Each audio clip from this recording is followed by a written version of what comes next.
মহানবী সাল্লাল্লাহু আলাইহি ওয়াসাল্লামের কটূক্তিকারী হিন্দু পুরোহিত রামগিরি মহারাজ এবং তাকে সমর্থনকারী বিজেপি নেতা নীতেশ নারায়ণকে গ্রেপ্তার ও শাস্তির দাবিতে নেত্রকোনার দুর্গাপুরে বিক্ষোভ সমাবেশ অনুষ্ঠিত হয়েছে।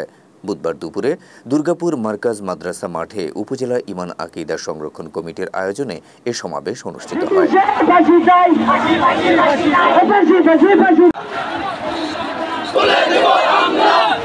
এতে উপজেলার বিভিন্ন এলাকা থেকে ধর্মপ্রাণ মুসল্লিরা অংশ নেন। মুফতি মামুনুর রশিদের সভাপতিত্বে এবং মুফতি হাবিবুর রহমানের সঞ্চালনায় এতে প্রধান অতিথির বক্তব্য রাখেন বাংলাদেশ ঈমান আকিদা কমিটির উপদেষ্টা আল্লামা জিয়াউদ্দিন।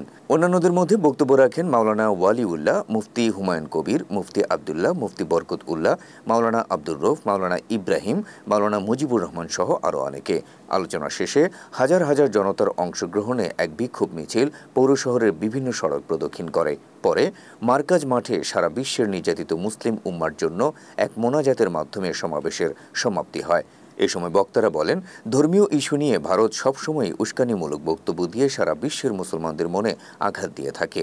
তারা ভারতীয় রাষ্ট্রদূতের সঙ্গে কথা বলে এই জঘন্য কর্মের নিন্দা এবং অভিযুক্তদের বিরুদ্ধে আইনি ব্যবস্থা নিতে বর্তমান সরকারের প্রতি আহ্বান জানান।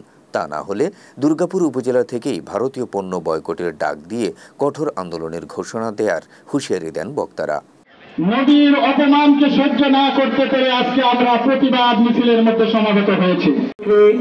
এমন এক পয়গম্বরের উম্মত বানিয়েছেন যে পয়গম্বর জমিনে দাঁড়িয়ে আকাশের দিকে তাকিয়ে আঙ্গুল দিয়ে ইশারা করেছেন, আকাশের চাঁদ দুই টুকরা হয়ে গিয়েছেন।